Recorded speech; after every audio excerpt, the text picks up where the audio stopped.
ரஜினி மகளை திருமணம் செய்யவிருந்த ஜெயம் ரவி வளைத்து போட்ட மாமியார் ரகசியத்தை சொன்ன பிரபலம். கடந்த சில வாரங்களாக ஜெயம் ரவி ஆர்த்தி விவாகரத்து செய்திதான் இணையத்தில் பேசு பொருளாக உள்ளது. அதை உறுதிப்படுத்தும் வகையில் ஆர்த்தி தனது இன்ஸ்டாகிராம் பக்கத்தில் ஜெயம் ரவியுடன் எடுத்துக்கொண்ட புகைப்படங்களை நீக்கிவிட்டார். இது குறித்து சினிமா பத்திரிகையாளர் சபிதா ஜோசப் வீடியோவில் பேசியுள்ளார். அண்மையில் பிரபல சினிமா பத்திரிகையாளர் சபிதா ஜோசப் நடிகர் ஜெயம் ரவி பற்றி பேசியுள்ளார். சினிமாவில் அடுத்தடுத்து வரும் விவாகரத்து செய்தி கேட்பதற்கே வருத்தமாக இருக்கிறது. இதற்கு எல்லாம் காரணம் ஈகோ பிரச்சனை தான். முன்பு எந்த பிரச்சனையாக இருந்தாலும் சேர்ந்து வாழ வேண்டும் என்ற எண்ணத்தில் இருந்தார்கள். ஆனால் இப்பொழுது அந்த எண்ணம் யாரிடமும் இல்லாததால் விவாகரத்து தற்போது சாதாரணமாகிவிட்டது. ஆனால் ஜெயம் ரவியின் அப்பா மோகன் இதை நிச்சயம் ஏற்றுக்கொண்டு இருக்க மாட்டார்.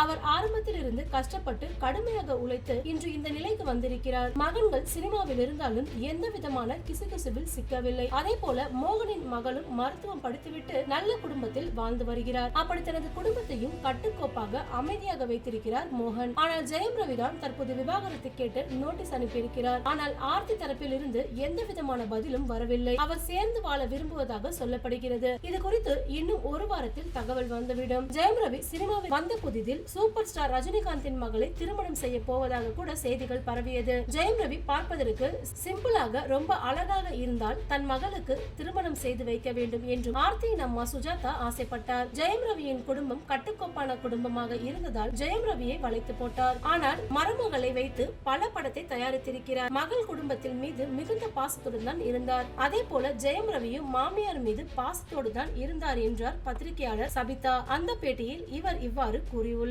நடிகர் கமலஹாசனுடன் ரகுல் பிரீத் சிங், சித்தார்த் உள்ளிட்டவர்கள் நடிப்பில் உருவாகியுள்ள இந்தியன் 2 படம் வரும் ஜூலை மாதம் 12ஆம் தேதி சர்வதேச அளவில் திரையரங்குகளில் ரிலீஸ் ஆக உள்ளது. இந்த நிலையில் தற்போது இந்த படத்தின் ப்ரமோஷன்களுக்கான நடிகர் கமலஹாசன், இயக்குனர் சங்கர் மற்றும் நடிகர் சித்தார்த் உள்ளிட்டோர் களம் இறங்கி உள்ளனர். இந்தியன் 2 படம் குறித்து மற்றும் பல்வேறு விஷயங்கள் குறித்தும் அவர்கள் அடுத்தடுத்த பேட்டிகள் கொடுத்து வருகின்றனர். தற்போது படத்தின் ப்ரமோஷனுக்காக மலேசியாவிற்கும் இவர்கள் சென்றுள்ளனர். இந்த நிலையில் கமல் கொடுத்த பேட்டி ஒன்றில் சூப்பர் ஸ்டார் ரஜினிகாந்த் உள்ளிட்ட நடிகர்களில் அதிகப்படியான சம்பளம் குறித்த கேள்வி எழுப்பப்பட்டது. அதற்கு கமல் கூறியுள்ள பதில் விமர்சனங்களை எழுப்பியுள்ளது. கல்கி 2898 ஏடி படத்தை தொடர்ந்து கமலஹாசனின் நடிப்பில் ரிலீஸுக்கு தயாராகி இருக்கிறது. இந்தியன் 2 படம் இயக்குனர் சங்கர் இயக்கத்தில் உருவாகியுள்ள இந்த படத்தின் முதல் பாகம் கடந்த 1996ஆம் ஆண்டில் வெளியாகி மிகப்பெரிய வரவேற்பையும் வசூலையும் குவித்தது. 28 ஆண்டுகளுக்கு கடந்து இந்த படத்தின் இரண்டாவது பாகம் தற்போது ரிலீஸுக்கும் தயாராகி உள்ளது. இன்னும் சில தினங்களில் வரும் ஜூலை 12ஆம் தேதி இந்த படத்தின் ரிலீஸ் சர்வதேச அளவில் நடக்க உள்ள நிலையில் இந்த படத்தின் அடுத்த ப்ரமோஷனுக்காக நடிகர் கமலஹாசன் உள்ளிட்ட டீம் இணைந்து உள்ளனர். இந்தியன் 2 ப்ரமோஷனுக்கான அடுத்த பேட்டிகளை இவர்கள் கொடுத்தும் வருகின்றனர். இந்த நியூஸ் பத்தின உங்களோட கருத்துக்களை கமெண்ட் பண்ணிடுங்க. சேனலை மறக்காம லைக் பண்ணி, ஷேர் பண்ணி, சப்ஸ்கிரைப் பண்ணிடுங்க. அடுத்த ஒரு இன்ட்ரெஸ்டிங்கான நியூஸ்ல உங்களை மீட் பண்றேன்.